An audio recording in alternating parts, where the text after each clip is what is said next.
This is the Carty Method Podcast. Well, hello everybody. We're doing some photo reviews today. It is Thursday.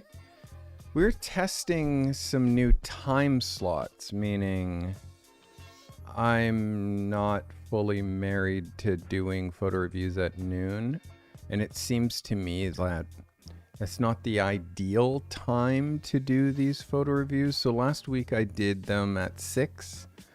Today I'm doing them at 4 p.m. Eastern time.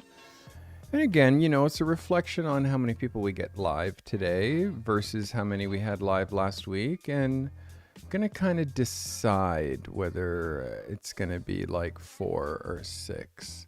All right. So this week is open submissions. We had a bit of a glitch inside community. So my photography portfolio lab people couldn't submit because there was no folder. So because we had that issue last week, nobody could submit, but we fixed that. So this week we are back at it. But we're doing open submissions, meaning I'm looking at submissions that you are considering for your portfolio, things that are you might be on the fence about. All right. And again, we're going to keep this tight like a tiger because I think sometimes I get a little bit long-winded when it comes to these photo reviews. So we'll try to keep it tight. If you're watching me live, hello, welcome everybody who is video. Welcome, glad that you're here. Calligraphy, good to see you. Donna Hughes, good to see you. Glad you guys are here.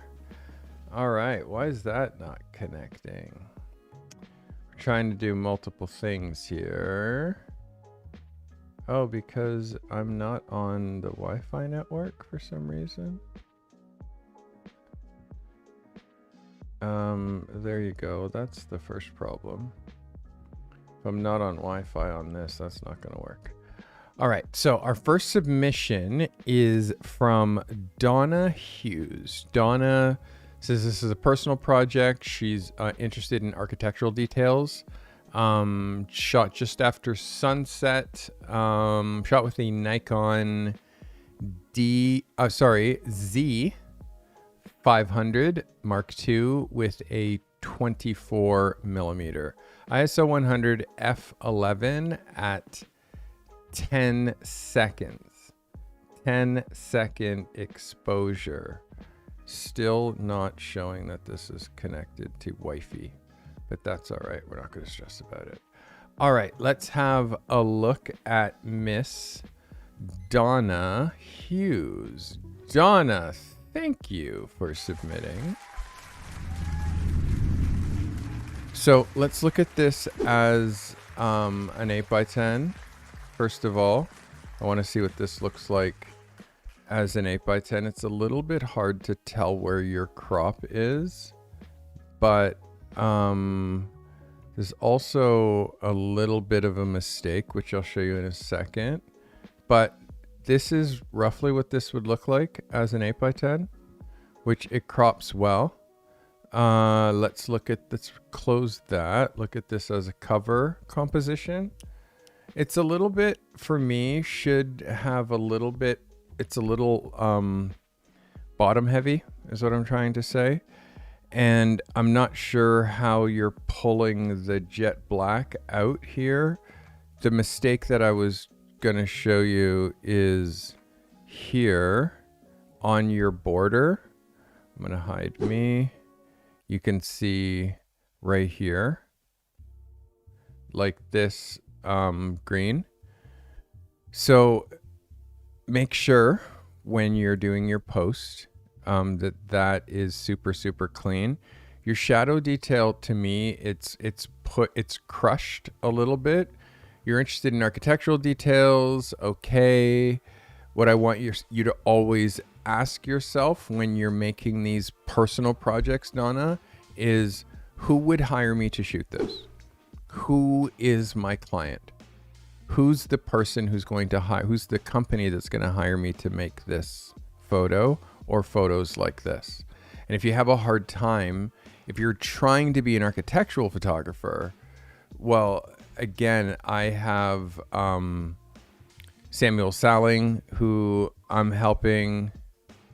And if you look at what an architectural photographer's portfolio looks like that I've been helping for the last year and a half, this is what an architectural portfolio looks like that has commercial application. So we always have to be thinking about commercial application when it comes to all the photos that we make. And for me, I guess I need to see and learn more about what you want your niche to be. My suggestion is phase 0. So you have an understanding as to who you're trying to make pictures for. So if you're interested in architectural details, I get it. Are you trying to make a living as a photographer that shoots architecture? That is totally different.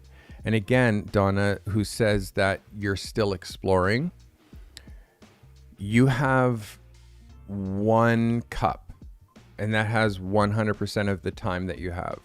And when it comes to photography, each time you pour a little bit in another niche, each time that you do that, you're experimenting, but you're also time wasting. So once you have to decide what niche you're going to shoot before you make photos. Decides, I'm going to be a car photographer, I'm going to be a Porsche photographer, I'm going to shoot architecture, and then research other photographers that are doing just that and see what their portfolio looks like. And then make photos like that only, because if you're dancing all over the place, you're not really able. Oh, can I lower this? No. Sadly, if you do that, you're not really able to, go back. Oh my word. The problem is if you now are jumping from here to here to here to here to here when it comes to the experimenting that you're doing, if that's the case, then you don't have enough reps in any one of those areas to get good at any one of them. So you're trying different things to see what hits. None of them are going to hit. The thing that hits is the thing that you put all of your effort into. So you have to decide what your niche is so you can put all your effort in there so you can get to the finish line in the shortest time possible. Each time you're puddle jumping to different ideas, your business and your future business, it's not moving forward because you're doing lateral jumps. Once you know what your target is, you can push all your effort towards one target and actually get there way faster. So I hope that helps you, Donna. This is Donna Hughes. Thanks for submitting, Donna. All right. Miss Donna Hughes. All right. So our next submitter is Miss Natalie Bennett. My goal was to try to improve on the Vogue inspiration assignment. Got it.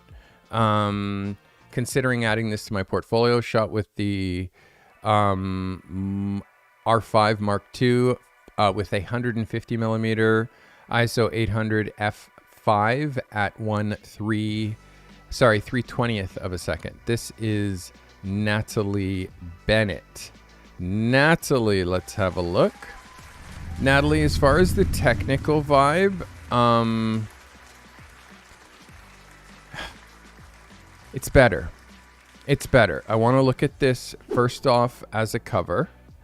The technical vibes is better, the things that I'm noticing is her holding her jacket and the way she's trying to be coy.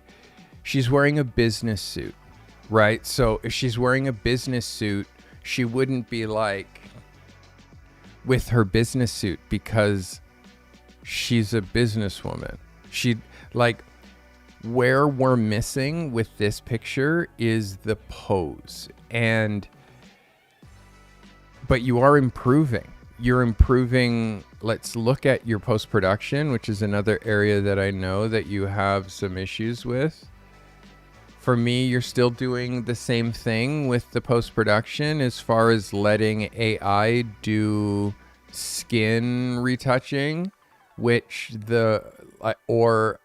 I don't know what's happening with the skin. This is like if last week was a 0 out of 10 as far as your post-production, this week is a 6 or a 5. So we are progressing. The color combination, the background choice, like what's behind her. And then again, it's just her having her arm. She's wearing a business suit. So if you're wearing a suit, you're not going to lean on like something that's there because that's going to dirty your business suit. So this plus the head angle takes it from somebody who's sophisticated and businessy to someone who's wearing a costume. That's just, so for me, it's about just working on the poses. And how you get better at that is by looking at magazines. How you get better at that is by looking at magazines. And the only way that you get better at that is by looking at magazines. I want you to look at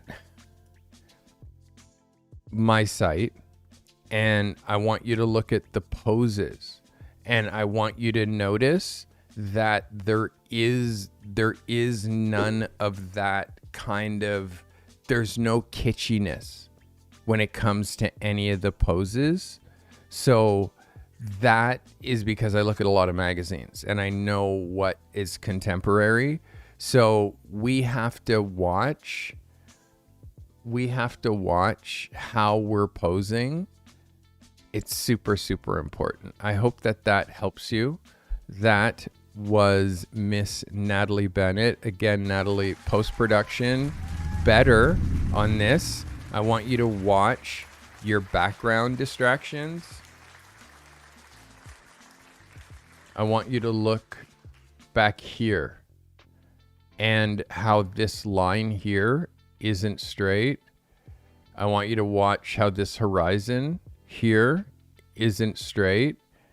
And all the different and how, because you're shooting against something so dark, we're losing this part of her hair. The light on her face is nice, Natalie, but I want you to be way more disciplined. Like her leaning her arm here, this to me is not the spot that I would have shot this. I hope that helps you. This is Natalie Bennett. Thank you, Natalie, for submitting. All right, Natalie, this is Miss Denise Tuggle. Miss Denise Tuggle. All right, Denise says, this is a brand that I'm considering for a case study shot with the Nikon D810 or 850. Sorry, with a 24-70 ISO 200 f8 at a 40th of a second shot with one strobe. This is Denise Tuggle. Denise, thanks for submitting. So Denise, there's something here, but again, what we talked about during Portfolio Lab, what we talked about is we're trying to elevate what we're doing. The product is elevated, but the way that you're shooting this, just on like seamless paper that seems to be curling back here. Oops, in the background. Like this seamless is curling. It's curling up all back here. And this here, like there's just, to me, this looks like Denise. Although you put like this little bit of strobe in the background, still from your highest end product photography, it's not there yet. I reminded you that in phase 0, you choose 10 photographers that are your like rabbits that you're chasing, that are further ahead of you. They are doing your niche and they have an understanding as to how to do product photography that hits. First thing that I would do is go on Behance. And thank you, calligraphy. First thing I'd do is go on Behance, and then I would search product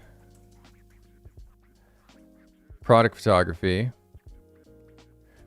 and I would filter under the creative field of photography, and I would really see what's out there as far as product photography ideas.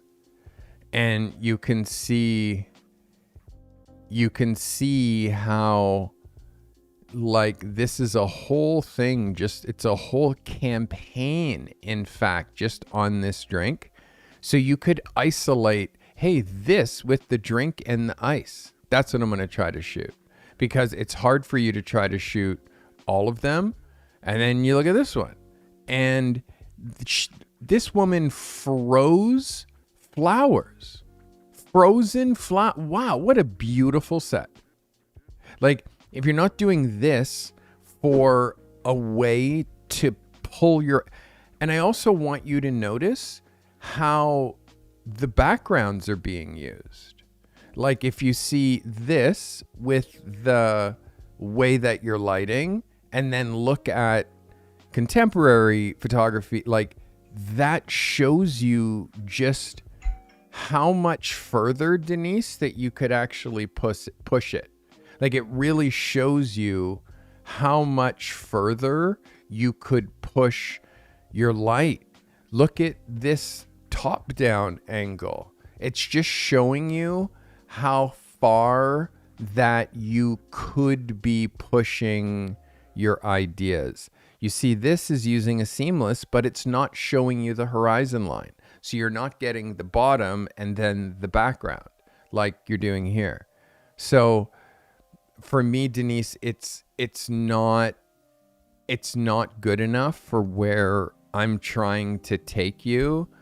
I need you to go back to your references, go back to phase 0, find your 10 photographers that are your rabbits, and start shooting photos from that mood board. Like that's how we move this forward. You're still trying to pull ideas out of your head, and you're just missing because you don't have the light or the idea inspiration right in front of you, so you can be making photos that have like impact. You're not looking at other photos that have impact that you can imitate from, so your photos have impact. So for me, it's a bit of a miss, Denise, but the more that you practice, like, look at this light. You just have to keep practicing, but the practicing comes from starting with a good reference. Look at this light. It starts with also having the right product to shoot. I want you to also look when we're up close here, like just the light on the actual product, which is the most important, and the retouching and the post-production. Like even just look at how much better this looks cropped like this with the floor taken out.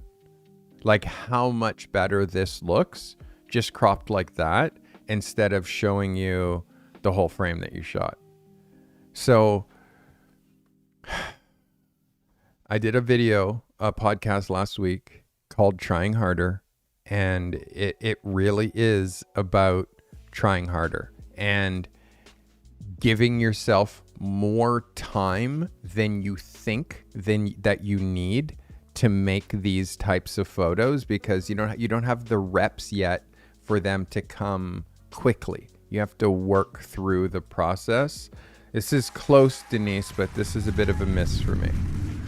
All right, let's see who is next on the docket. This is Reginald Ross. Reginald, haven't seen photos from you in a minute, if ever. This is a brand photo shoot for a local vendor who also makes their own accessories. San Pedro, California. Shot with a 5D Mark II with an 85 millimeter 1.8. ISO 100 f 1.8. Please don't shoot at 1.8. You're going to hear me saying that a lot, Reginald, and I'm going to show you why when I show you your photos. Don't shoot wide open just because you can. From a professional who has 1.2 lenses, I shoot at f5.6. I shoot at f4. I don't shoot wide open because the depth of focus is bad. And I'm going to show you on your photo in a second.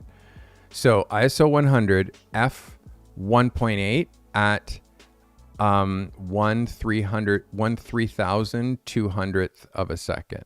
So super, super fast shutter speed, super, super wide open aperture.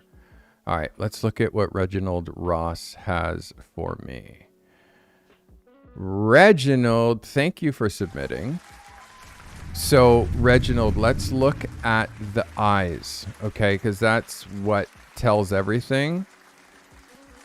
What you'll notice when you shoot at such a wide open aperture is your depth of focus becomes really shallow. So you'll have eyes in focus, nose out of focus, mouth out of focus.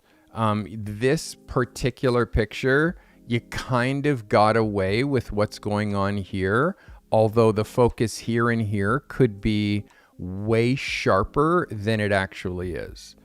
You're losing the sharpness on the necklace on this side and on this side, and you're losing her shoulder here as far in as depth of field.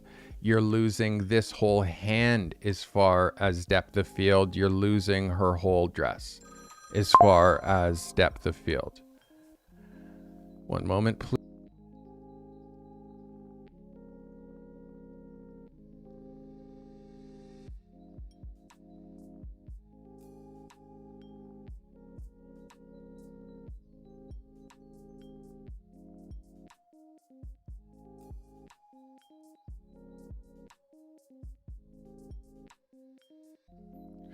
So the thing that is the most important is we're shooting this for a client. We're not shooting this for us. The other thing, Reginald, is I want you to notice where you're cropping her hand.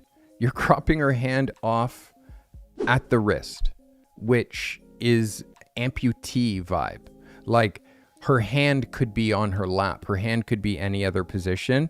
And then I want you to look position-wise how flattering her position sitting, like with her shoulders squared that way, her head turned that way, her body turned that way, which is making her look wider that way. And then she's sitting, but we don't see enough of the rest of her body. So she just looks like an amputee, and we're cutting her hand here. This being so bright, like this is called cross light, where it's impossible to nail this exposure and this exposure, which means we don't put our subjects in a place where they're in cross light. You're also seeing this exposure and this exposure, like it becomes really difficult. And these harsh shadows across her face, which you can see here, for me, Reginald, this, and then also your horizon line, when you reveal something that is going to tell you how straight a photo is, if you reveal that in the photo, in your frame, you're just showing that you're being sloppy. That's what you're showing. And also that horizon goes straight through her head. So there's lots of reasons why, for me, this is the wrong location and the wrong pose in this location. And girls wearing dresses, don't shoot them sitting because it's never flattering, and then don't shoot them 3/4 because it makes them wider that way. Shoot them straight. Like, there's lots of rules that you're not aware of yet because you're still new on your journey. But there's a lot of those things that you find yourself trying to fix in post. But if you're aware that you don't shoot in mixed light, then you're not having to fix that stuff in post because you're fixing it in your head before you shoot it, because you know what mixed light looks like. You can't have f/22 and also f2 in the same frame and think that you're going to get proper exposure on both, which is why this blue sky, because you're aiming into the sun, is white and not blue. But if you had placed this model over here in a way that you could shoot her this way and have direct sun, well, then the sun is too high because the sun is way up here, because you're shooting at like 1 o'clock in the afternoon instead of shooting in the last, like, there's lots of different issues that are making this photo like you're working against nature, you're working against the grain. I hope this helps you, Reginald. I don't want this to discourage you, but you're looking like you have now a professional photographer looking at your work, and it's a lot different than having your friends looking at your work, or your wife looking at your work, or people who are just going to be giving you back pats. That doesn't make you any better. And also, they don't know. They're not photography experts. So sadly, the things that I'm going to show you in your photos, only I can show you. You have to keep going. You have to keep shooting. You have to keep doing reps, but you also have to stop shooting where the sun is coming sideways and you have two different kinds of light within your frame. You have to choose one or the other. And secret time, if you're a people photographer, choose shade, because shade will make everybody's skin look amazing, where mixed light, which is what you used, will make everybody squinty and contrasty, and you're going to have burnout highlights, and it's going to be a shit show. So my advice to you, shoot not where the sun is, but where the sun isn't. And when you're shooting at 1 o'clock in the afternoon, when the sun is like super high, you just get bad light, bad shadows. So you definitely then have to be looking for how to shoot where the sun isn't. All right, everybody, that was Reginald Ross. Reginald, thank you for submitting. All right, next on the docket is Courtney Turner. This image of a Ferrari FS90. Had the pleasure of photographing while in Florida. Portfolio worthy, question mark. Nikon Z7 with a 55-200 shot at 70, ISO 250, f5 at 1/2500th of a second. This is Courtney Turner. Courtney, portfolio worthy, yes. nice. I wish it was in a different spot, to be honest. The angle at which you're hitting the Ferrari, I like the angle at which you're hitting it. Oops. The angle, I like. The low factor, I like. But this, like, retaining wall and this, like, fence makes it look like the car was just there and you had no option as to where to put it. Then I'm looking at this, and then I'm looking at all of this dead grass in the background, and then I'm looking at this, and I'm looking at this, and I'm looking at this, and then I'm looking at blue sky up here. Like, there's a lot of stuff to take you out of this car. This car needs to be shot in a very minimal way. One thing that's really hard to learn is background selection. And if you look here, this is up here. I'm going to just draw this. Up here, this is one photo. This here, this is another. This is the second one. This here, this is a third photo or a third background. This here, this is another background. And then not to mention like the actual car and then the foreground on the car. This and this are the only two things that for me should be in this frame. Everything else is a distraction, which is everything that is above basically here. So is this portfolio worthy? I show you other Ian Martin. Oops. Where's Ian Martin's portfolio? I'm going to show you Sean Thomas.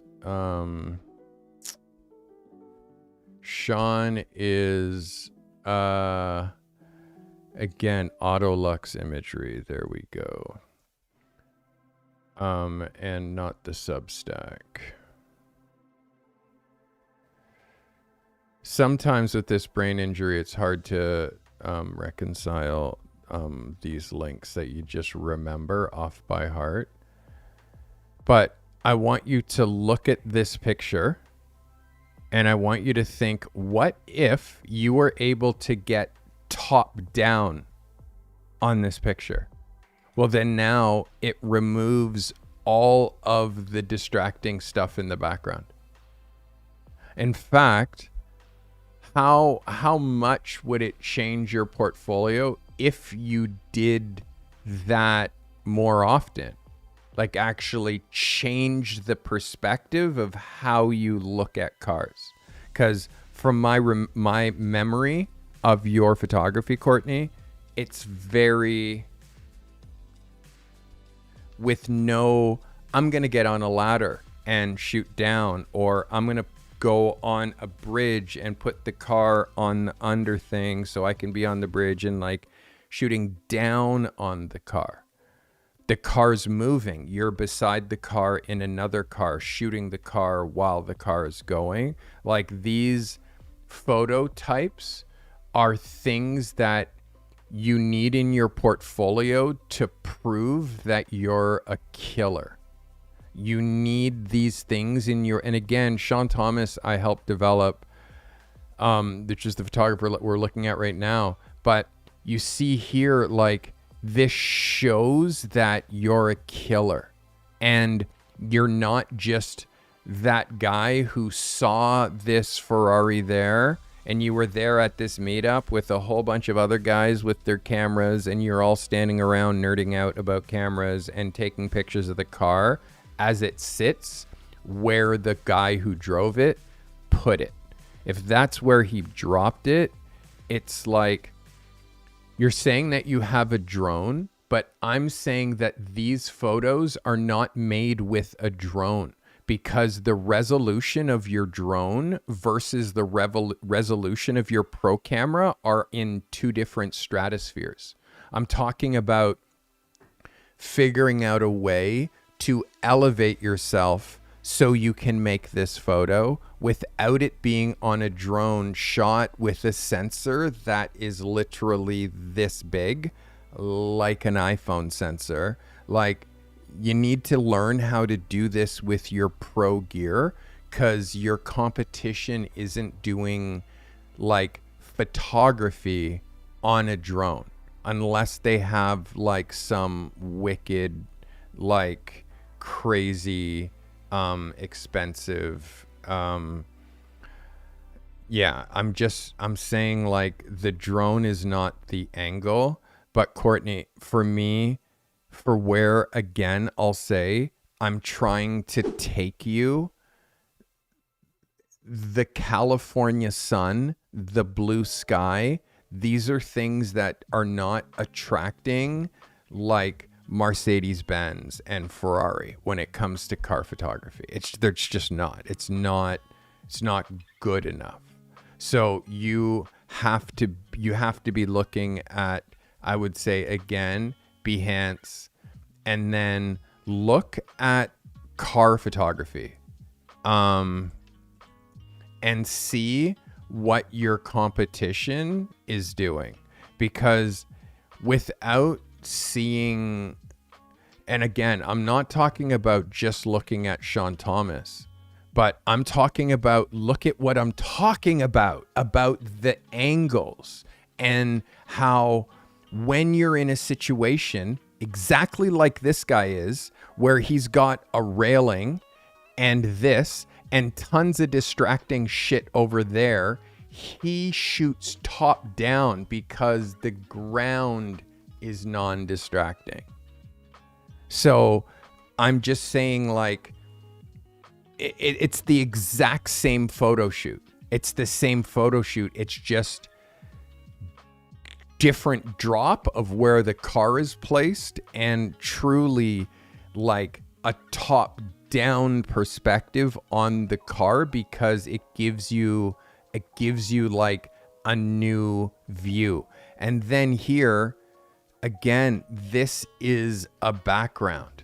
This is a California background. For me, this is just reminding me that California doesn't have any water in their fire hydrants and no water in their reservoir.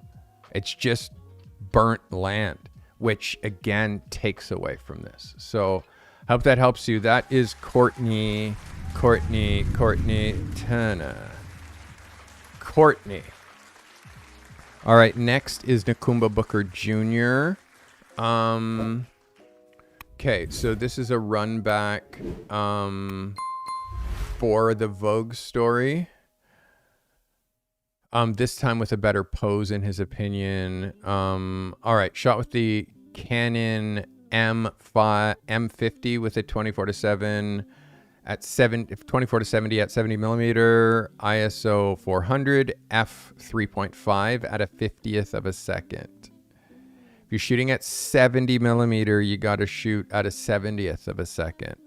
Shot with a newer, like tiny beauty dish. Let's see what Nakumba Booker Jr. is doing. Nakumba, thanks for submitting.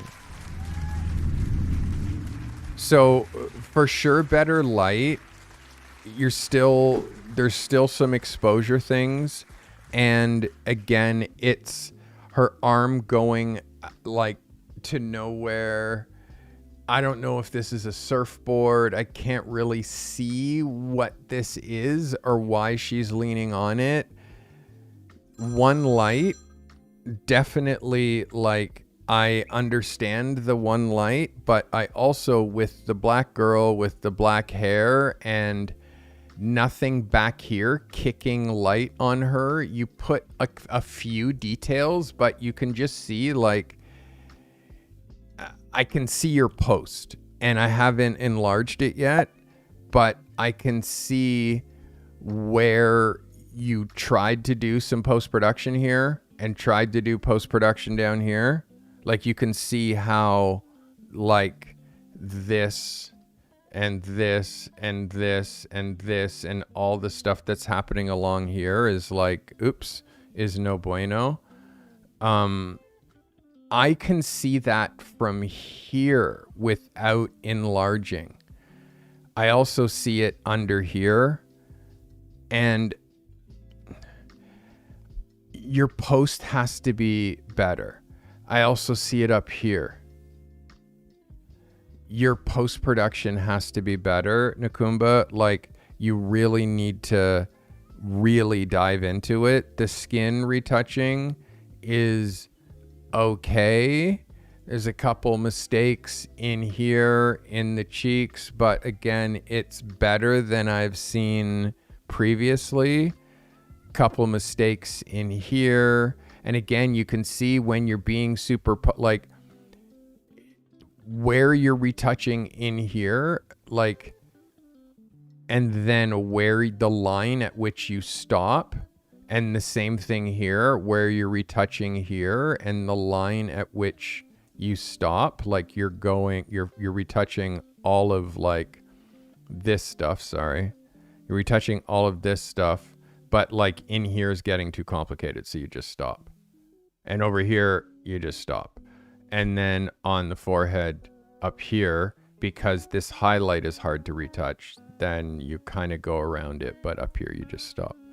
So post-production, although better than last, like you see here, right? And you see here, again, I have high visions for you. Also here, you can see is not black. Like she has black hair, but this isn't black. It's gray. That's exposure. So again, the exposure in the shadows, and you're using a very, like, I would say underpowered light outside in the void where it just eats light. If you're going to shoot outside, I would suggest shooting during the day and getting better at shooting during the day before you start throwing in the variable of shooting at night. And if you are shooting at night, look for contrast. Don't put a black girl with black hair against black, because you're going to get really bad fall off on. And again, you don't have like 100-watt second lights. You're using, or like 1,000-watt second lights. You're using like 50-watt second lights that are kind of just like that level of newer strobe that you're using is just like one step up from like an on-camera flash, and it's not that bright, and it doesn't have a very fast duration. Like the flash duration of my flashes is like a 50,000th of a second. Your flash is like a 400th of a second or a 300th of a second. So the duration is different, the power output is different, and overall you're trying to do technically difficult stuff without having the gear and the lighting to do it. Try easier stuff first. And then what is happening with her mouth? I just caught that. Okay, I was thinking that there was like some posty happening in here, and I'm wondering if you did anything like in here. But again, because of the way that your light is, this is so dark that when you see it at full length, this just looks like it's blacked out. Just looks blacked out. Nakumba, keep shooting. You have to stay with this, but again, like you jump like from here to then you're doing here, then the here, then the here. It's like you need to learn how to make one photo, like one perfect photo. And you're jumping, you're trying something different. You're putting yourself in conditions like you're shooting at night. Like, just need to learn one photo and learn post-production, so you can execute a headshot for a client that has the ability to pay you. When you're shooting these like I hope I want to be a model one day kind of people. I mean, I talked about this just during Portfolio Lab. Where does this go? Like, who hires you to make this kind of a photo?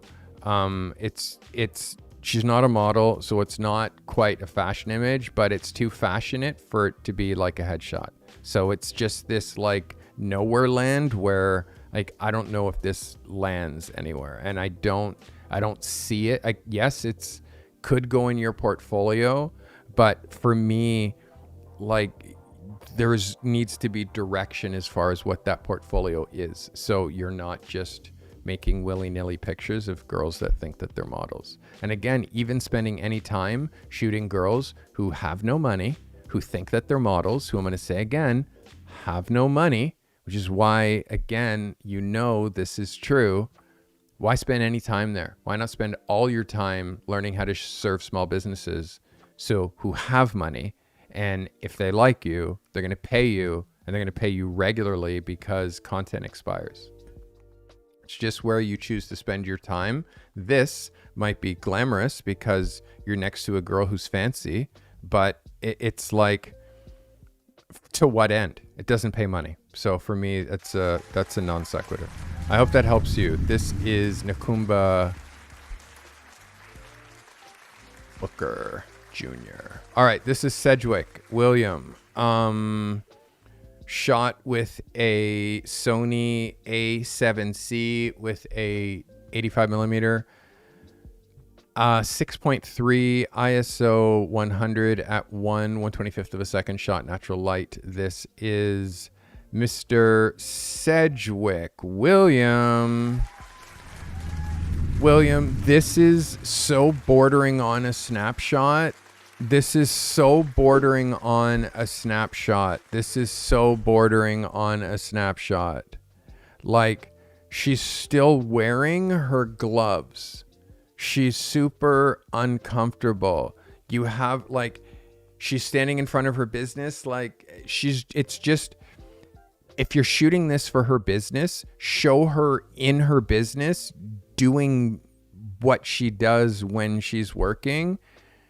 For me, showing the menu, the way that you're trying to show that it's her cupcake thing, and then here's the cupcake, and then this menu, which is impossible to read, and then also my branding, but her hands and the way that she's holding her hands and the way that she's holding her mouth is really uncomfortable. So for me, also, look at what happens when you shoot against glass, reflections. And is the street, is this apartment building, these windows, or is all of that conducive to you getting something that she, like, again, she doesn't know. She doesn't know good photography from bad photography. For her, because it's in focus, it's the best picture that she's ever seen. And because she's at her business, it's the best business photo that she's ever seen. But because you're showing it to me, I need to show you what happens when you shoot into a mirror. Like, all kinds of bad stuff happens, which means, like, you trying to shoot in front of her spot and not inside her spot, holding a tray of these cupcakes without her pink gloves, or maybe with her pink gloves, but because she's holding food, it makes sense. Like, this is close. And for me, I really appreciate the swing. It's necessary that you make these swings, Sedgwick. Like, it's necessary. But before, you can't ask them, oh my God, can I take a picture of you in front of, and then look at it in front of the business and be like, oh shit, this is actually isn't the best front of a business for me to shoot photos of. So what about the doorway instead of in front of the glass? Well, I wanted to show the cupcakes on the wall. She's wearing this, so why do you need to show this? it says cupcake. So why show me a cupcake rather than showing me an illustration on a glass? And why do I need to see this? So it becomes, and again, I'm trying to be positive, and it's hard to talk to a small business owner, let alone ask for photos and then execute the photos and do it all in one shot. But it's the order in which you do something. You have to see a photo first. You have to be like, okay, if I shot a photo of this business, walk into the business, see what the light is like, see if there's a photo in, like, you have to find your photo first before you offer photography. And then they say yes. And then now you're searching to find what that photo is going to be. For me, that's what happened here. You made a competent photo, but it's not at the level that it needs to be in order to not look like one of her friends with an iPhone took a picture of her in front of her shop. It has to be better than that. And the only difference with here is there's a quality improvement, but the idea execution isn't at a high enough level, William, in order for it to be commercially viable. Meaning if this was Baskin Robbins or if this was like a major brand, you need to be shooting. Yes, you have to appeal to small businesses, but you have to shoot it in such a way that it's like, I can't look at it and rip it apart the way that I just did with this one. You know what I mean? There's lots of rules that you're breaking. Like, you don't shoot someone standing in front of a window. Like, you just don't do that. You know, that stuff. You know what I mean? Unless you're shooting sideways and that window become like, there's all kinds of mistakes, William, that for me, like, non-distracting backgrounds is the number one rule to commercial photography. Non-distracting backgrounds.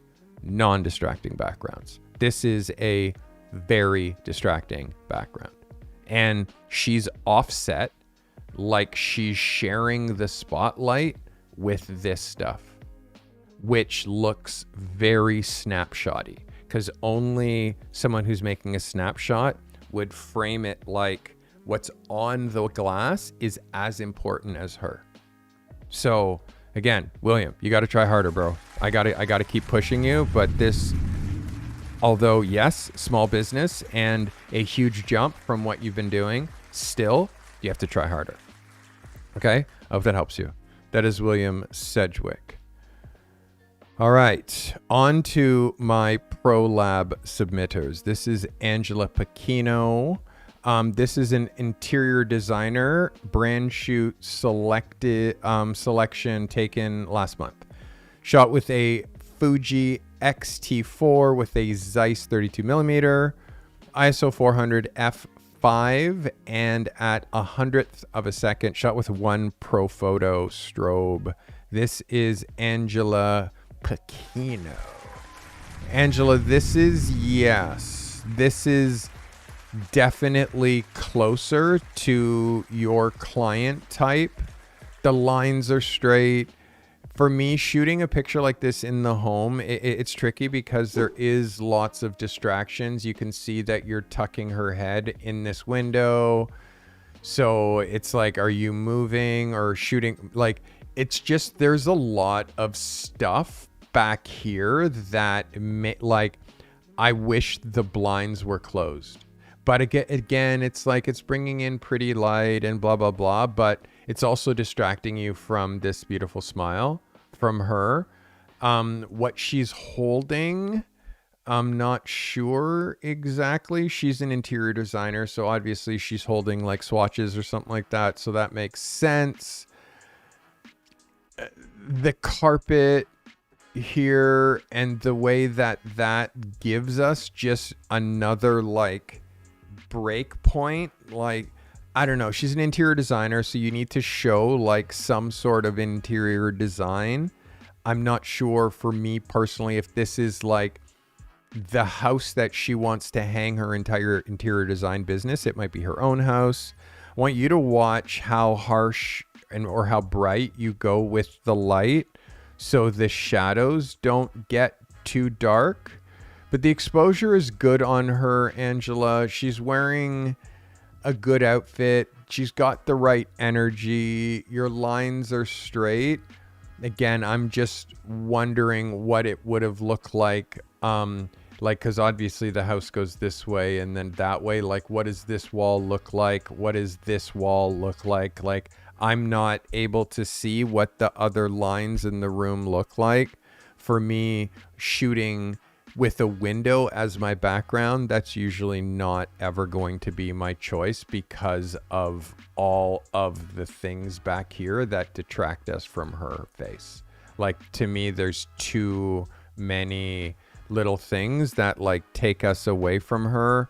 And then you've had to offset her in order to include this design.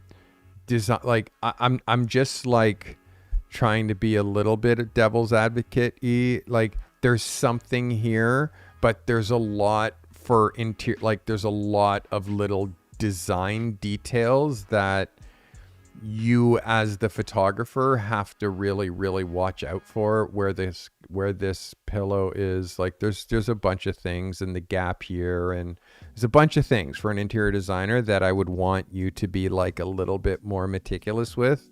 But again, this is a good swing. I like this much more than what you shot last week. And this is a client type that you can really run with and really make some money with. So I'm happy that you're submitting this photo. Thank you. And again, I'm giving you an 11 on this one, although it's very difficult on you. I think that you see what I'm saying, and I wouldn't mind seeing some other shots from this session. That is Angela Pacino. Angela, well done. All right. This is Oswald Stewart. Oswald shot during a portraits photo session. Shot with the Canon RP. This is Aussie. Let's go with a 24mm 2.8 ISO 125 f2.8 at 1/250th of a second. Shot with two softboxes. This is Aussie Stewart. Aussie, let's see what you're doing. Aussie, there's something here. It's just about like your subject's facial expression. Little, like, again, this is for her. The lighting is, it looks very much like you have two lights from the same side because they're putting double shadow, which is like a no-no. The background is quite yellow, which it's like a white balance. Like, again, Aussie, you need reps. This was the thing that I said from time. You went through my whole accelerator without submitting, and you need reps. And when you don't shoot often enough, then you end up shooting. And again, this is clean background. The light. You don't light two lights from the front, and you definitely don't put two lights from one side. So there's one sun, so one light. If you're using two lights, it's going to be two shadows, and two shadows are very revealing, and it looks hack. And I don't like my photographers to look hack. So her facial expression. If you see her facial expression, she's not happy to be here. She's blank. She's projecting, giving nothing. And again, because either you had her drop down so her hair flipped up, or she flipped her hair, like whatever the idea is, this girl has too much hair and it's her whole identity. And then you making a photo around it, unless she's paying you thousands and thousands and thousands of dollars, it doesn't help you, it helps her. But the facial expression and the styling and the boots and like just what she's wearing, and the whole sort of idea for me is wrong. We talked about in a recent workshop, like having a subject to shoot is one thing. The second thing is what they're wearing, because rarely can you just trust someone unless they're in the industry or really in the know that their clothes are going to be photo shoot appropriate. So for me, the clothing is just off. The idea is not quite it. And the facial expression is too flat and dead for it to be something that I would use. And when you're shooting, you have to notice that the facial expression is dead. And the other thing, Ozzy, is this photo's not in focus. So because it's not in focus, it's a non sequitur. It is a instant to trash, because as a professional photographer, no one is going to pay us for soft photos, and therefore we don't show soft photos. So for all of those reasons, this one is a no. And I want to remind you, you have phase 0, you have phase 1, where we talk about your 10 photographers and your ideal portfolio. Is this an image from a recreation of an image from your 10 photographers from your ideal portfolio? Or is this just something that you tried? You're like, if you're not shooting with direction and an end game in mind, we're just playing. And that's where the trying to like do my accelerator in your head and just the workbooks without making work, you created a gap, and now your work has to catch up and your understanding has to catch up, because you haven't been doing reps, you've just been doing theory. So Ozzy, for me, again, this is not strong enough. It needs to hit way harder in order to be a photo that can be in your portfolio. Also, Ozzy, you cropped this. You've cropped this photo. You can't crop photos for submission. This is all, again, because you're not submitting and you're totally out of practice on all of these things that if you were submitting every week, you'd know you don't make your photo 8x10. You give me the whole image so I can see how you shot it. You can't pre-crop your photos for me. So next week when you submit, I need a 2:3 proportion. 2:3. This is a 4:5 proportion, an 8x10. Please. Thank you in advance. All right. That is Ozzy. Stuart. Guys, how you get better at this is reps. How you get better at this is references.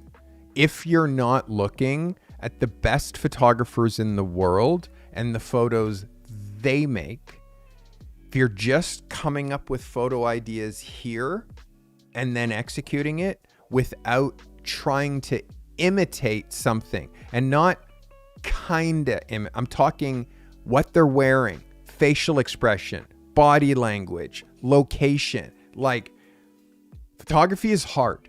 And your competition is doing this. So if you're not, then your stuff hits about here.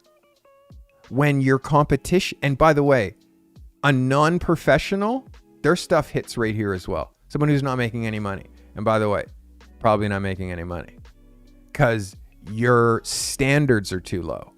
You need to raise your standards. Meaning something that comes out of your camera, you're like, not up to my standards. This will never see the light of day. Like a photo that's not color balanced properly, like a photo that has someone with a dead expression, like a photo that has no real idea. It doesn't see the light of day. So Your photos look like every photo that you release, it's an 11. Every single one. You don't let out 7s and 6s and technically not perfect pictures and not color balanced right or not styled right or not with the right subject. Like those photos, even if you get paid, they don't leave your house. I hope that helps you. All right. Dan Gomez. Shot last year in Portugal. Okay, this is shot with a Nikon Z6 with a 24-70 2.8. Shot at ISO 400 at f6.3 at 1/2000th of a second. Shot natural light. This is Dan Gomez. Dan, thanks for submitting. So Dan, I'm not sure what's going on with the crop here, but this is some sort of a free crop, like I just get to make this photo whatever proportions that I want.com, which is not what we do. You don't get to just say, this isn't even an 8x10. This is kind of like an 8x7. Like, there's no free cropping when it comes to this industry. You shoot like 2x3. And I want to see how this shot was shot, not how you decided to crop it. So can I judge this picture? Yeah, it's okay. But there's too much smoke and mirrors. And the smoke and mirrors is the crop. And I don't know like how far back, how much you're cropping in, because you didn't even crop to a 2x3 proportion, which would have tricked me a little bit. But this free crop, there's no magazine that has this proportion. So for that reason alone, and like truly following instructions, you know that I put a cover masthead over every horizontal, right? You know that I put a vertical, like this is what it would look like as an 8x10.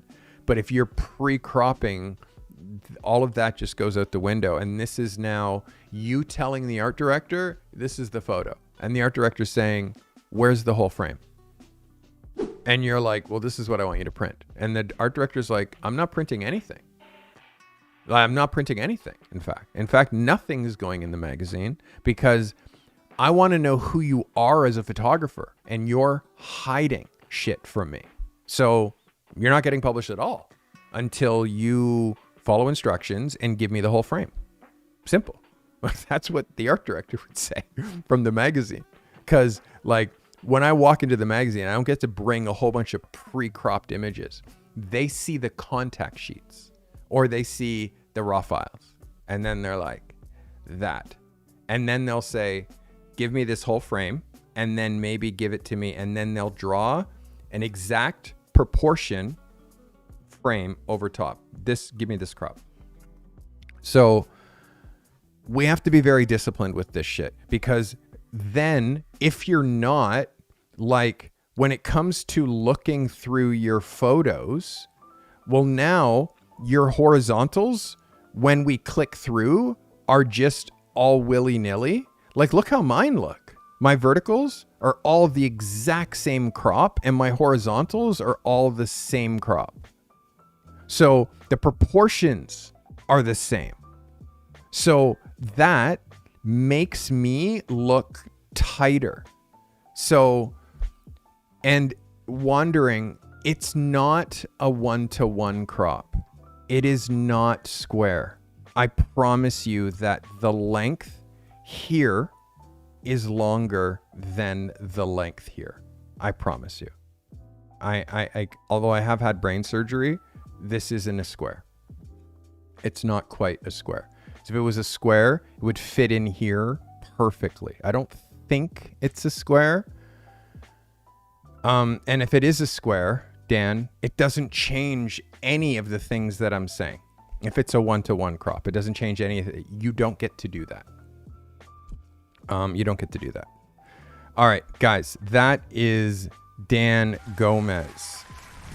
I need to see some golden vibes today, people, because when I do these open submissions and I allow you to just submit things that you're considering for your portfolio, it's like I'm seeing so many foul balls, things like the playing field is this way. People are throwing balls over there. I'm just seeing like, and again, I'm already working. I'm already an established pro photographer for 35 years. You are not. I'm trying to help you get there, but you have to care more than I do. And oftentimes, I feel like I'm the one who cares more than you do. And that should not be the case. Like, you should care about your photography more than anybody. And if you're finding yourself making mistakes, shoot more and work on it. Don't spend time in Photoshop trying to fix it, which, again, I'll say photographers are fucking lazy, which is why 86% of them fail within their first 2 years. All you need to do is not be lazy and try harder, and you'll leave them in the dust. You understand how many people who watch me, who just watch me like they're watching Netflix, but have a camera, but are doing nothing, learning from me, but not actually putting any of the shit that they learn into action. Watching me review other people's photos, but not putting their own photos up. Talking shit about me reviewing other people's photos and the mistakes that these guys are making, who have the courage to put their photos up. But they're just popcorn eating, watching in the background. And again, watching me makes you feel like you're doing something for your photography career, right? You feel like you're making progress because you're watching me and you're learning information, but you're doing it at the slowest rate possible, at the rate that I'm giving you this, like over the course of an hour. So like 1 hour at a time whenever you choose to watch me. I feel like you could do it way faster if you were in one of my programs, or if you're putting yourself up here, you're putting your work up here. Well, now that separates the men from the boys, the people who say that they want to do something and the people who actually do it. I call it the difference between the doers and the viewers. Are you a doer or a viewer? All right, next up, Malik Brand. Malik says he's working on getting a 50 millimeter ASAP. He made the 35 work in this particular photograph, 35 millimeter. Shot with the Sony A7 III, 35 millimeter 1.8, ISO 25, f9 at 1/125th of a second. Shot with two newer strobes. This is Malik Brand. Malik, thanks for submitting. Malik, this is the beginning of something for you. This is the beginning of something for you, like executing these type of client-related photos. Good highlight in the background. Really confident guy. Again, like his eyes are a bit squinty, but I'm not breaking your balls. The horizon line here, again, a little bit through his head, but I'm not breaking your balls because this, Malik, is a level up for you. Number one, you're shifting into subject matter that can finally pay you instead of doing the stuff that you have been doing. You shot this in a very competent way. Let's look at what this looks like as a magazine cover. You can see that the masthead and any masthead is going to mess with this crazy ceiling that this guy has. I'm not going to hold it against you. I do want you to be aware, like, I would jump on a stool and also shoot pictures that don't have this growing through his head, that has his head kind of just here, that still works with the what you're trying to do, or move him back. I mean, there's a mirror back there, so that makes it hard. But I think overall you did a really good execution here.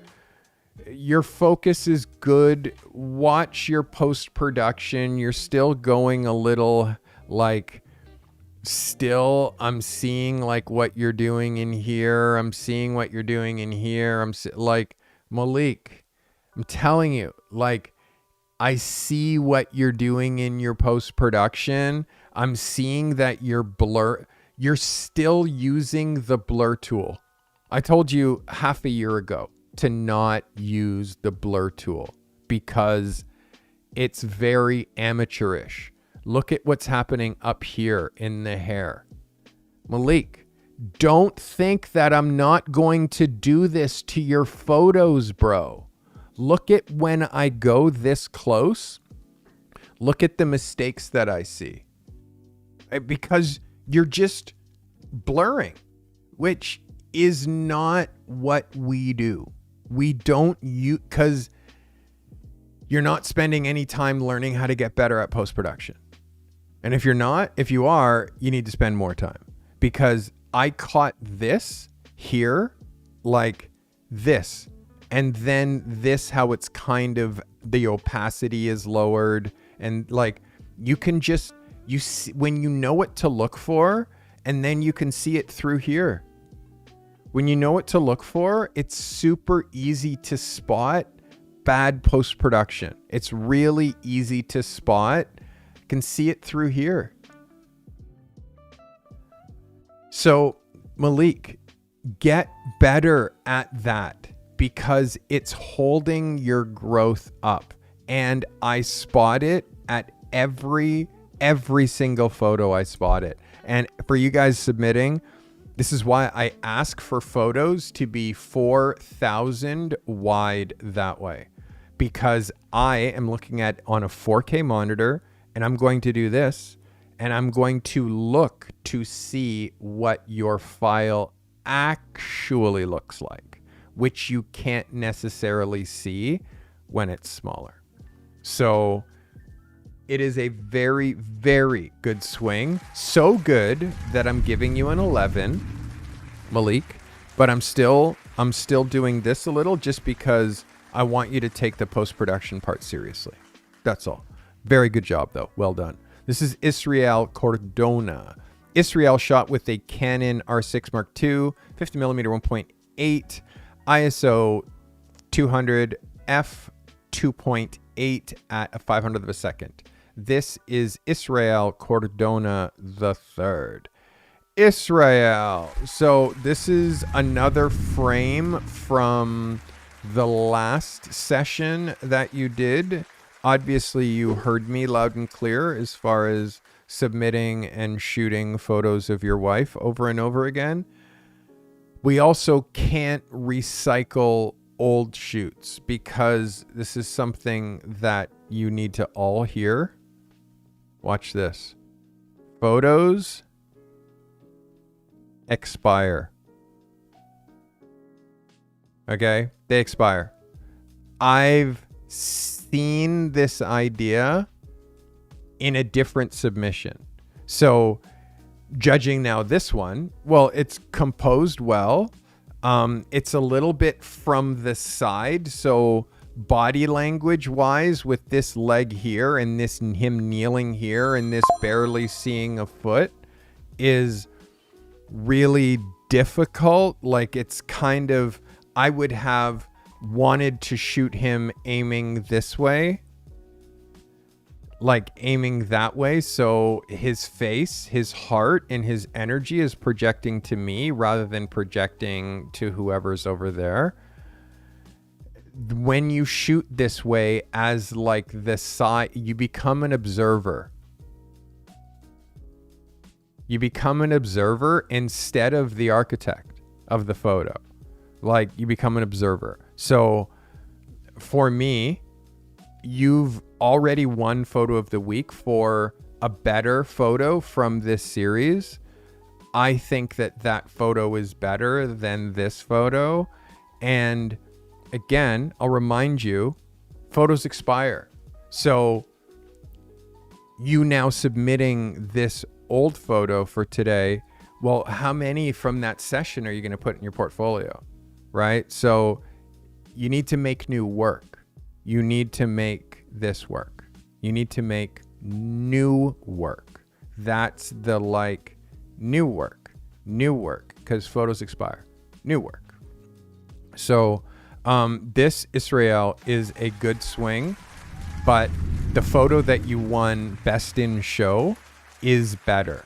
And if you're showing the best in show photo and then this, like you're showing a photo here and then a photo here from the same shoot, what happens? The photo up here loses value because now there's two of them.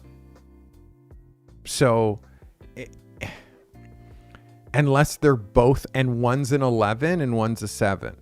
So they can't both be in the same portfolio. I hope that helps you. This Israel, again, okay, but not as good as the one that I put on the cover of Behind the Picture magazine. It's just not. All right. So this is Jason Williams. We're down to our last 5 photos. Okay. Shot with the R6 Mark II 50mm ISO 125 f3.5 at a 200th of a second, shot natural light. This is Jason Williams. Jason, this is a yes all day. And believe me, there is nobody that I'm harder on than my actual assistant. Jason is my actual Toronto in-person assistant. This has got swag, Jay. It's the right outfit. It's the right sensibility. It's the right non-distracting background. This feels right. I want you to see what this looks like as an 8x10. You've managed to get this to crop just above that cut line on her pants. For me, that's still acceptable. But something to consider when you're shooting full lengths like this or 3/4 like this. This is a yes, Jason. This is a yes all day. That's an 11 for me. And again, don't think that it looks like my work because of the rules that he's following. He's following editorial rules for shooting for publications and for shooting for brands and companies. He's following editorial rules. And seeing this non-distracting background, seeing the contrast of her hair, of her like ginger hair against this background, of the white shirt against her pale skin and the ginger hair, and then the black tuxedo bottom, and like the styling is right. And I want you, Ozzy, to look at this frame, look at the background, look at the execution. Again, shot natural light, your shot was in the studio, but look at the expression on her face. Like, although she cares about being in this photo, also focus. Look at the sharpness. Look at this like retouching, which looks almost like nothing. Post-production is so like, Jason, this is an 11, my guy. This is a yes, and this is a portfolio picture. Even to the nails. Although they're a little smashy. She did them on her own. She didn't get a mani. Unless this is your post-production, Jay. I'm betting that that's real nail polish because that reflection's too hard to do. But the problem is just when they do their own nail polish instead of getting a manicure, sadly, it looks like a kid drew it on. So again, just small things, Jay, but overall at this size, you're not going to notice it. This is good. This is a good one for me. This is good, Jay. Good shit.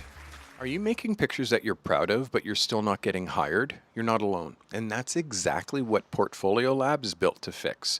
Every Tuesday and Thursday, I go live on YouTube for portfolio review days.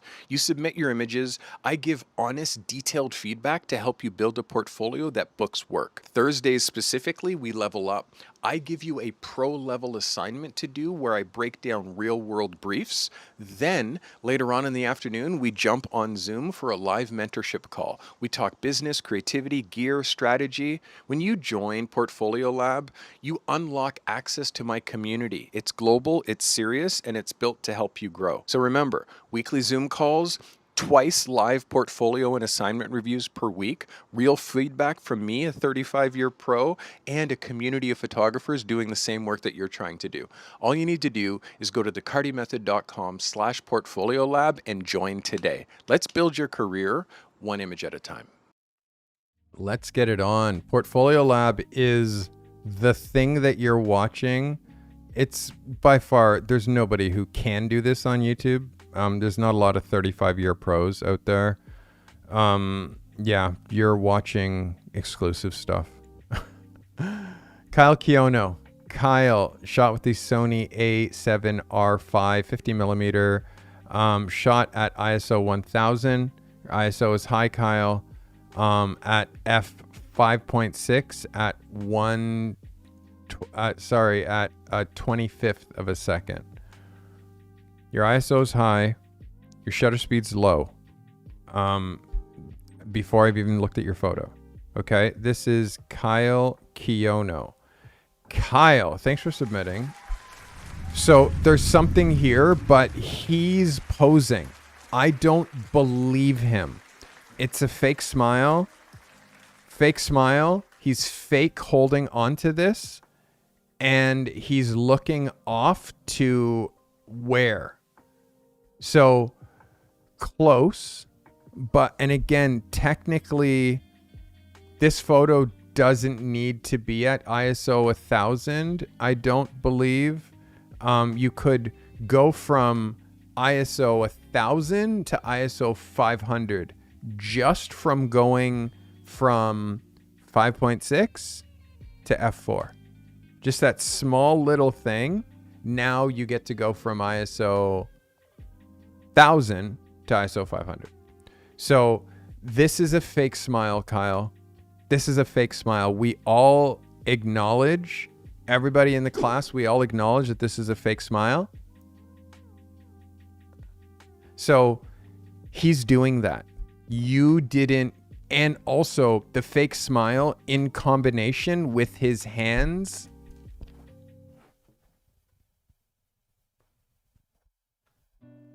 Kyle. Technically, yes, looks cool, but I don't believe it. And I want to punch this guy because he looks fake. Like the whole thing that we're trying to do is bring authenticity. How you bring authenticity is with authentic moments, which are never, okay, hold the microphone like this. Okay, now look over there. Okay, now smile. And then click. Okay, here's my photo. That's not an authentic moment. You didn't get him there authentically. And he's not a model. So he's not even going to give you a version of him pretending to, like, no one would hold the mic here or here. In fact, the mic is on a stand. So it doesn't need to be held at all. So his hands can be anywhere else besides on the mic stand. How often do you see me with my hands on the mic stand? So if you're trying to make an authentic picture of somebody, and also like, it's not there, Kyle. And again, I want it to be there. I want to say, yes, Kyle, this is killer. I want to say that. But you cheesed it out with the pose and his expression. And you, as the photographer, need to know when your subject is being cheesy. So you can be like, let's not do that. That doesn't really look cool. And you undo that. Like you say, okay, don't hold the microphone. Don't hold this. Cross your arms even. Like maybe it's like an arm cross and like, or instead of him looking over there, he's looking up. Like he's thinking of like, what am I going to say? Like the only time this works is during an adjustment, and you would never take a photo while someone's adjusting something. Like, so for me, this, Kyle, so close, but where you're missing is the cheese factor. And you need to know when your stuff looks cheesy. And I'll tell you how you avoid it is that you don't position people, because you don't have a lot of experience positioning people. And then because you're positioning them, they're like, okay, so you want my hand here? Okay, hold that there. And then I want you to look that way. And then as you're looking that way, now I want you to hold. It's like, okay, you got all that. Now hold it. Okay, click. Like that's not photography. It's not photography. It's definitely not photography in 2026. Like photography in 2026 feels way more liquid. It's way more liquid. So for me, like you had all the elements here to make a great photo. Seeing this green and this green and this hot like LED highlight, punch in here, remove all of that. Like just remove that. Just literally take that out, because you can see how it's creating like an extra, like look at what it looks like when you just do this and take that out all together. Well, now instead of having 3 backgrounds, you just have 1.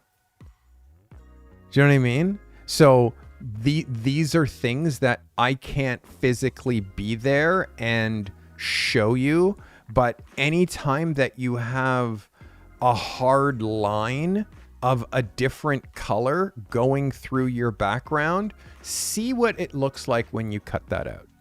Just for shits and giggles. Because I promise you, it'll look so much better than trying to include it.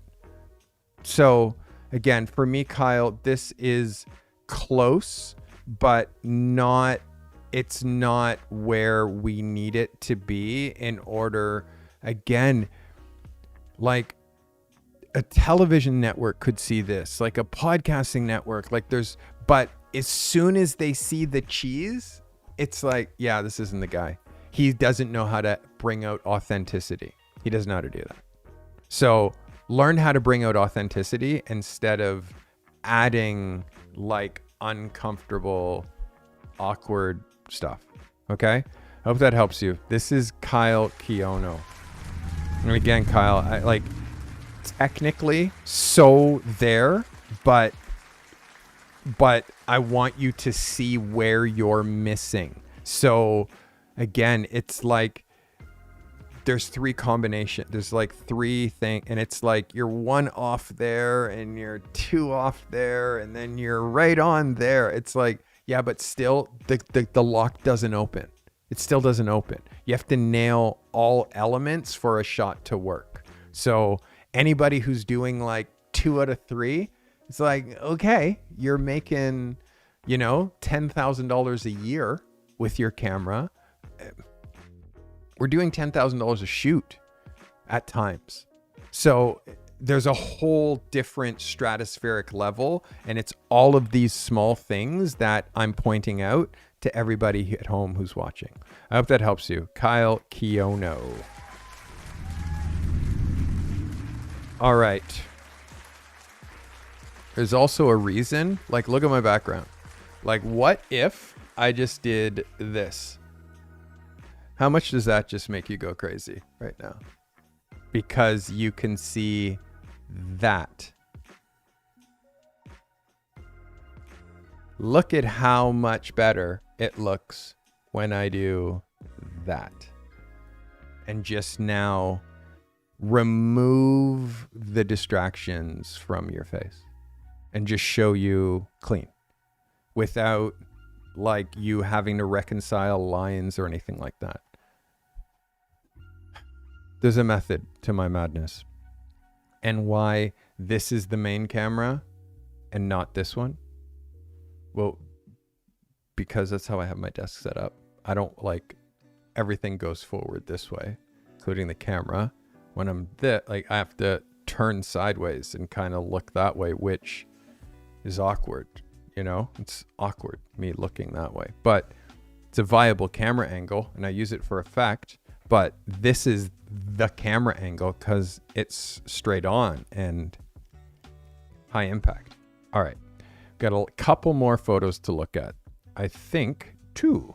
This is Amund Thompson. Amund shot this on a Fuji X-H2 with a 90 millimeter f2, shot at ISO 200 at f1.5 at 1,000th of a second. Shot natural light plus strobe. This is Amund Thompson. Amund. This is clean. This is another version of another shot that you sent to me before. I think that I prefer this one, although his head is a little high in the horizon, although it doesn't bother me when I look at it that way. Let's hide that. Let's show this. Yeah, this hits, Amund. This hits. I like the blend of strobe and natural light. The exposure on him is good. The focus on him is really good. Like, this is technically like perfect. Obviously, I just want you to watch his shoulders. Like, he's centered. He's definitely centered here. But you can see how his shoulder kind of drops off there versus how it is on that side of the frame. Again, Amund, it's very similar to the other frame. You're going to have to pick which one of these 2 frames goes in your portfolio. I think the second one or the first one was a bit closer, but this works for me. This works for me. This is an 11 for sure. And again, when it's Amund's in my cartel, I don't judge my cartel any easier. In fact, I judge my cartel, my assistants, people who have direct contact with me like regularly. I judge them way harder than just my regular viewers. Amund, this holds up. This holds up. It's now just about which one of these photos we put in your portfolio. All right. Okay, last photo of the day is Liza Hyder. Liza is a photographer from Seattle. She's a Canadian. She lives in America, in Seattle, Washington. At the time when I met Liza, she was fashion designer, doing photography of her designs and other stuff, and whoever asked her, and like, I did some coaching with her and she joined my accelerator, and now Liza is an assassin. Liza Hyder shot this on a Nikon D850 with a 35 millimeter ISO 200 f6.3 at 80th of a second. Shot with a Profoto light pack. This is Liza Hyder. Liza, this is really pretty. This is really pretty. Like, it has a vibe. I'm assuming, I can only assume, like, is this woman the designer of these fine things? Because it really feels like she is. For me, my only thing is just these little touch points that are coming close to her face, and the fact that she is fighting a lot of stuff in the background. Like, there's a lot of things that are like in between you and her beautiful face.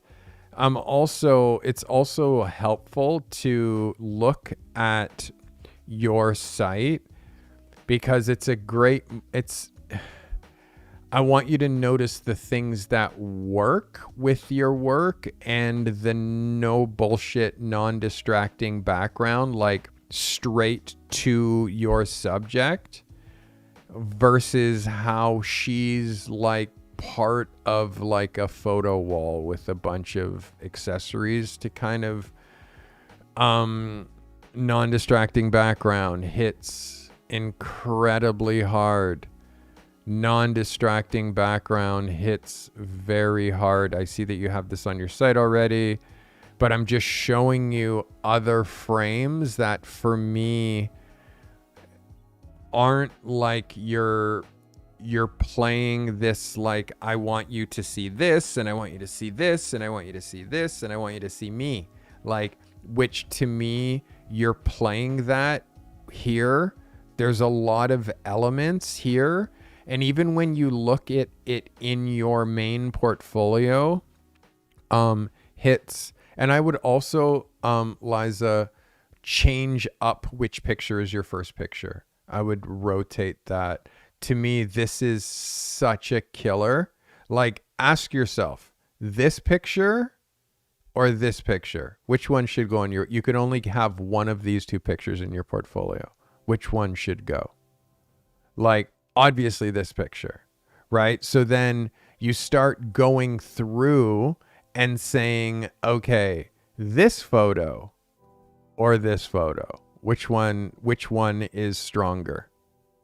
Which one's stronger in lighting, stronger in composition, stronger in idea, right? So for me, this is what I would do. And then of the same lady, maybe not the same lady, but imagine another Asian lady who's cute. This picture or this photo? Well, this, I love her fashion, but her fashion, she's hiding behind this table. So for me, I would like this outfit, I'd like that outfit photographed in this way, photographed in a clean way, like you do with, like, I'd like this outfit photographed this way. So for me, that's like, I'm not married to this, Liza. I feel like if you took it from this body of work, you would never miss it. This photo, Liza, or this photo, which one's stronger? Both involve a little bit of background foliage. Which one's stronger? And as far as showing architectural details or like feeling architectural details, what's stronger, this one or this one? So for me, I hope that like I think that I revealed it all. And I think that you can draw your own conclusions. Like, what's stronger, this photo or this photo?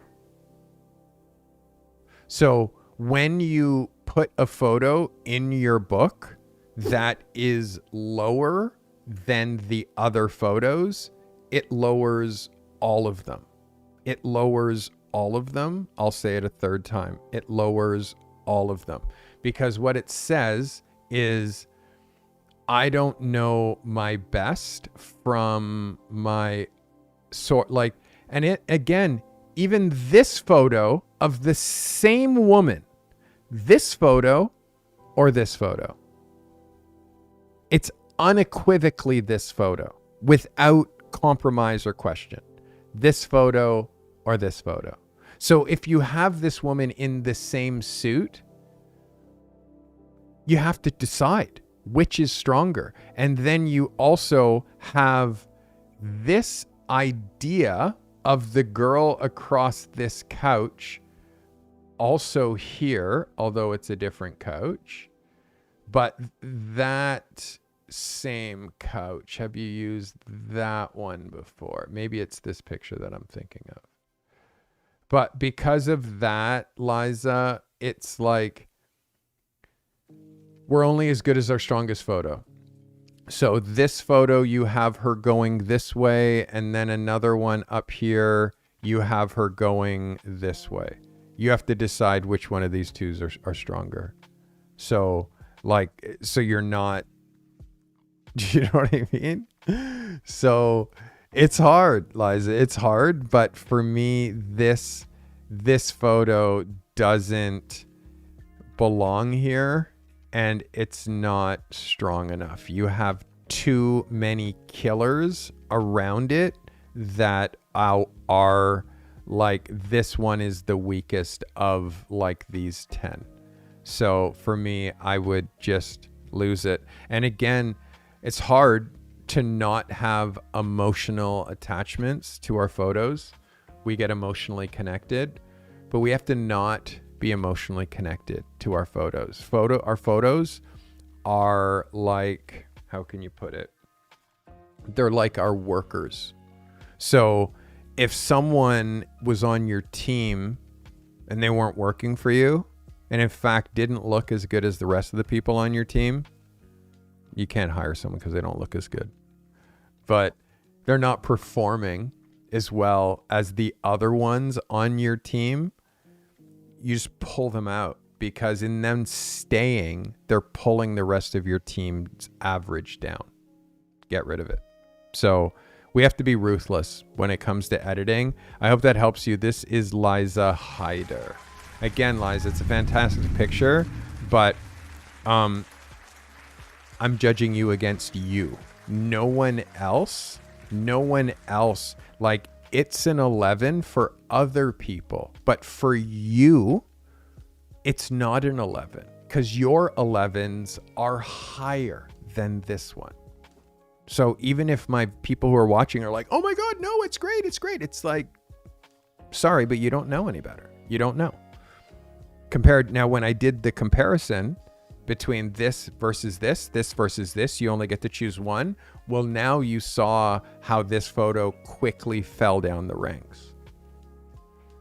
It's like, well, there's a reason that I've been doing this for as long as I have. All right. So guys, that is our photo reviews for the day. Everybody who submitted, thank you. I am going to do some photos of the week. I'm going to talk about next week and our first assignment in a while. I'm going to get into that right after this. Treat everybody like a superstar. Famous people less like a superstar. I treat famous people like real people.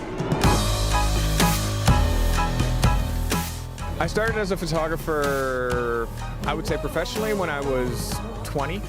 My brother's a fine art painter, heavy influence on me, and I couldn't paint. So when I discovered the camera, it was really easy for me to express myself creatively.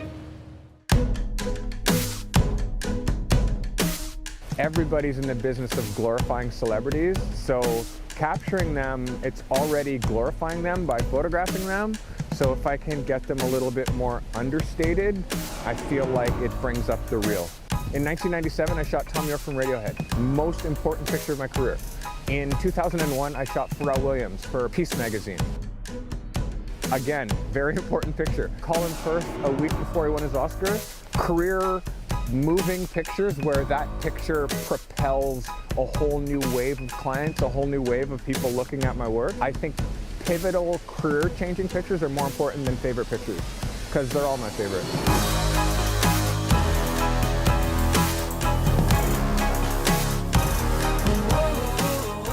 The whole idea is make good stuff and share it and do it every day.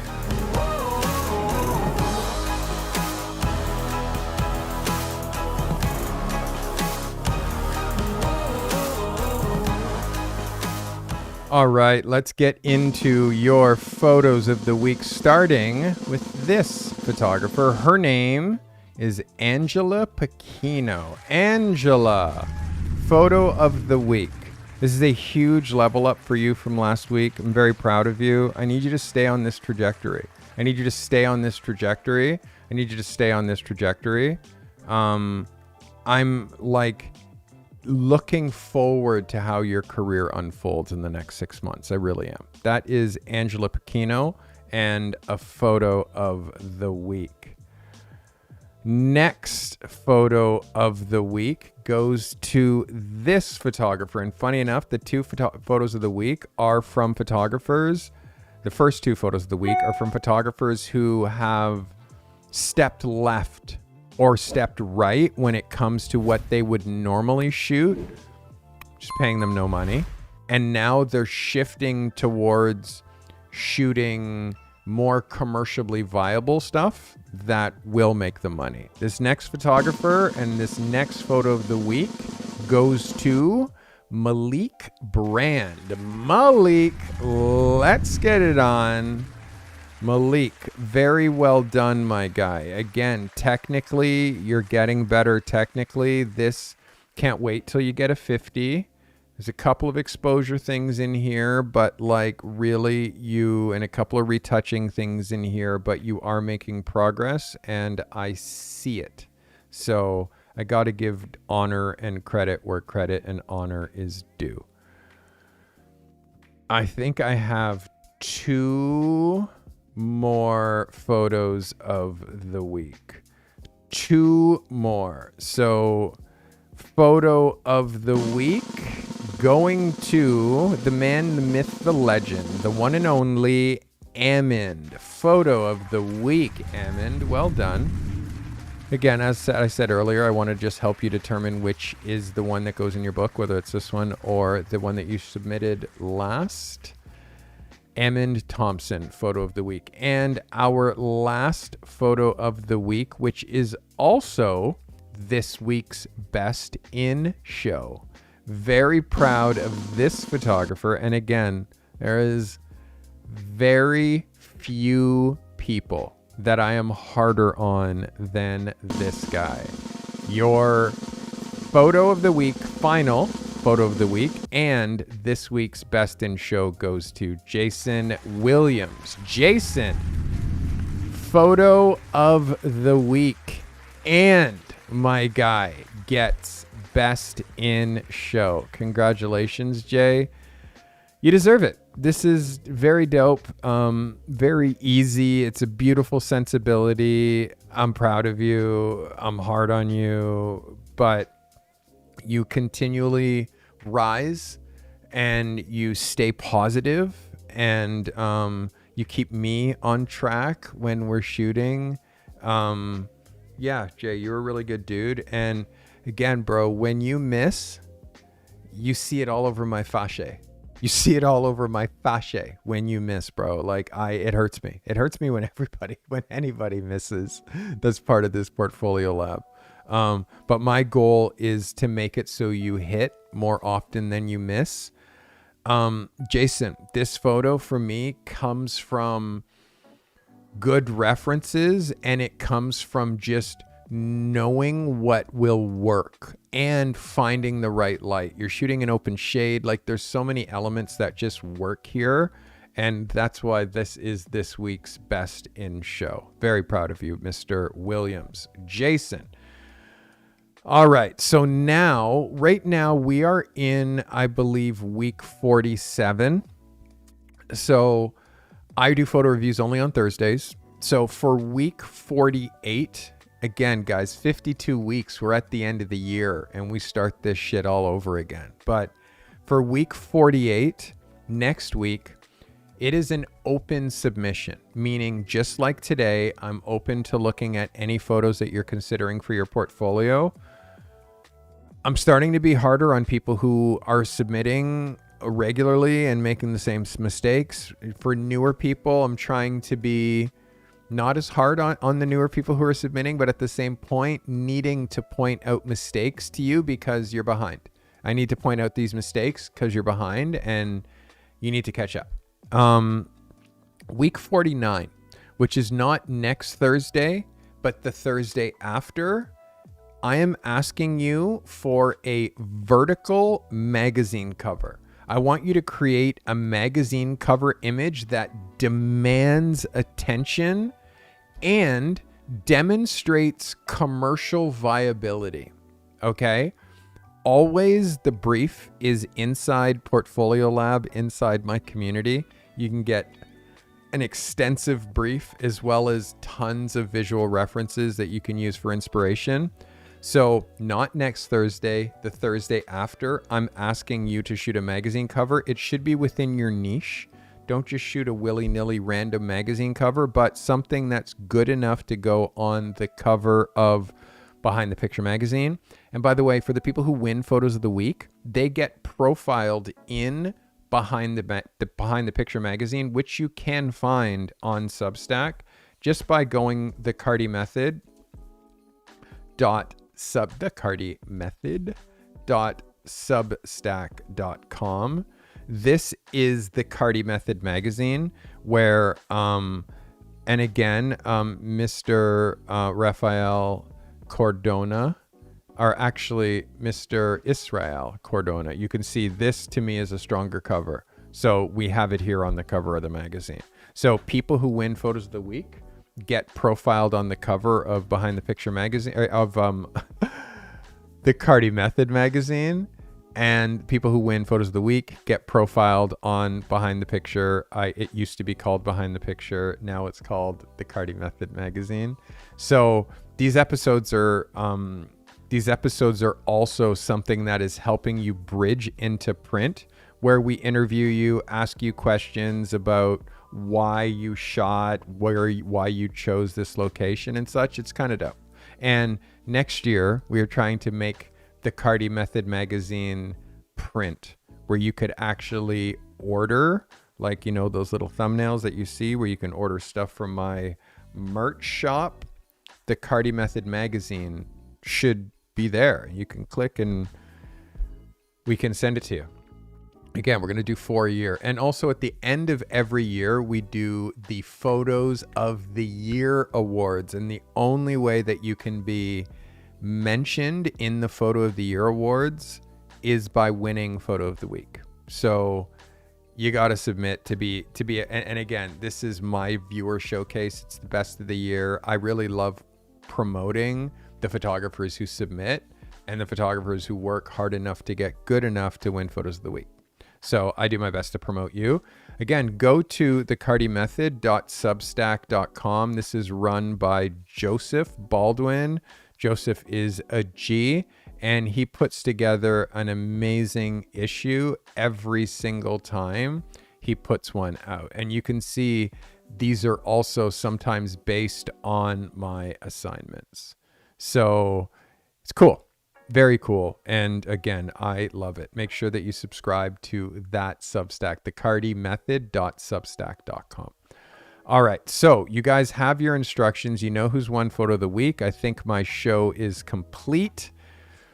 We have how many people watching? I haven't been looking. We got 27 people watching. Guys, thank you for being here. Again, if you don't know me, I'm Steve Carty. You can find my stuff at stevecarty.com. If you need help with your photography business, go to thecartymethod.com. If you're interested in joining Portfolio Lab, please join Portfolio Lab. There's nothing like this on the internet. There's nothing like this on YouTube. You can find Portfolio Lab, of course, at thecartymethod.com. And I'm here for you. The whole idea is for me to help you get to the next level with your photography career. If that's being a professional, I've helped hundreds go from that 9-to-5 job that they hate to the life of a full-time photographer making over 100K. We could spend another half an hour me showing you websites of all of these photographers that I've helped. But instead, I'm going to ask you to just go visit thecartymethod.com and register yourself so I can help you. Thank you so much for watching.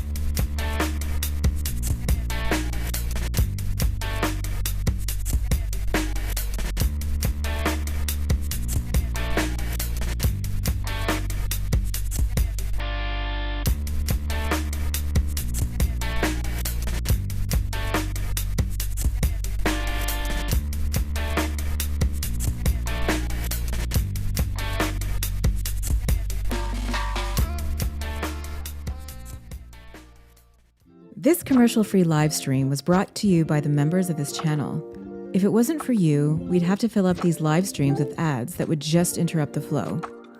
The members of this channel make commercial-free content during these live streams possible. Consider becoming a member for $5 a month today to gain access to secret live streams, live chats, and to show your support with that crown badge next to your name.